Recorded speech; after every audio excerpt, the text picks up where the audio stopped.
இன்னைக்கு Saturday morning என்னோட டே 5:30க்குலாம் start ஆனது. இன்னைக்கு ஒரு சட்டு புட்டுன்னு ஒரு சீக்கிரமா சமைக்கிற மாதிரி ஒரு லஞ்ச் மெனு பார்க்கலாமா?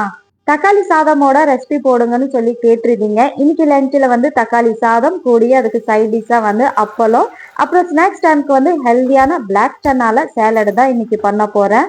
சேலடுக்கு நைட்டே வந்து பிளாக் சன்னாவை ஊற வச்சிருந்தேன். இப்போ ஃபர்ஸ்ட் வந்து பிளாக் சன்னாவை குக்கர்ல வச்சு விட்டுட்டு தேவையான அளவு சால்ட்டை சேர்த்து ஒரு 6 விசில் விட்டோம்னா பிளாக் சன்னா நல்லா சாஃப்ட் ஆயிரும். இப்போ தக்காளி ரைஸுக்கு வந்து பாத்தீங்கன்னா 2 பெரிய சைஸ் ஆனியன் வந்து எடுத்திருக்கேன். 2 ஆனியனுக்கு 4 தக்காளி எடுத்திருக்கேன். ஆனியன் வந்து நைஸா நீளமா நம்ம கட் பண்ணிக்கலாம். இப்ப குக்கர்ல வந்து ஆயில சேர்த்துக்கிட்டு அதுல பட்டை, கிராமம், ஸ்டாரு, ஏலக்காய், அதுக்கப்புறம் வந்து 1/2 ஸ்பூன் அளவுக்கு சோம்பு இது எல்லாமே சேர்த்துக்கலாம். அதுக்கப்புறம் ஆனியனை சேர்த்துக்கிட்டு கூடயே கருவேப்பிலை, இஞ்சி பூண்டு பேஸ்ட் 2 ஸ்பூன் அளவுக்கு நான் சேர்த்துருக்கேன். ஆனியன் ப்ரௌன் ஆனோடனே நம்ம தக்காளியும் நம்ம சேர்த்துக்கலாம் நைஸா கட் பண்ணி. அப்புறம் தக்காளி வந்து நெசுங்கனோடனே வந்து பார்த்தீங்கன்னா நம்ம கொஞ்சமா வந்து கொத்தமல்லி, புதினா, அப்புறம் காரத்துக்கு தகுந்தமா பச்சை மிளகா, நான் 4 பச்சை மிளகா வந்து நீளமா கட் பண்ணி நான் சேர்த்துருக்கேன். உங்களுக்கு எவ்வளோ தேவையோ அவ்வளோ சேர்த்துக்கலாம்.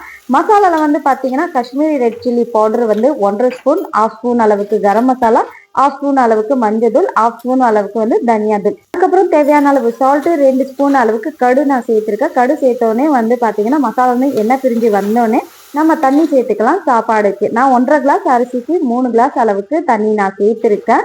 அரிசி வந்து ஒரு 1/2 மணி நேரம் முதலே நம்ம ஊற வச்சிடணும். நான் 1/2 மணி நேரம் ஊற வச்சிருந்தேன். ரைஸ்க்கு நம்ம தண்ணி சேர்த்தோடனே இந்த அளவுக்கு கொதிக்கணும். அதுக்கப்புறம் நம்ம ரைஸை சேர்த்துக்கிட்டு ஒரு 1/2 லெமன் சாரை நம்ம சேர்த்துக்கலாம். லெமன் இல்லைன்னா கொஞ்சமா வினிகரை சேர்த்து ஒரு 2 விசில் விடலாம். 2 விசில் வந்தோடனே கேஸ் வந்து சிம் பண்ணிடலாம் ஒரு 5 மினிட்ஸ்க்கு. அதுக்கப்புறம் நம்ம கேஸை ஆஃப் பண்ணோம்னா சாதம் ரெடி ஆயிரும். இப்போ நம்ம சேலட் ரெடி பண்ணிடலாம். சேலடுக்கு பிளாக் சன்னாவா ஒரு 6-7 விசில் விட்டு எடுத்திருக்கேன்.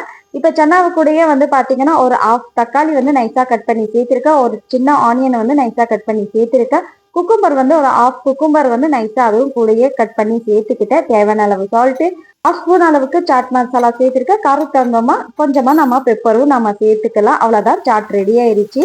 இப்போ தக்காளி சாதத்துக்கு சைட் டிஷ்ஷாக வந்து அப்பளம் தான் வந்து சுற்றி எடுத்தோம்னா லஞ்சும் ரெடி ஆயிடுச்சு. சாதமும் நல்லா உதிரி உதிரியாக பார்க்கறதுக்கு சூப்பராக இருக்கு.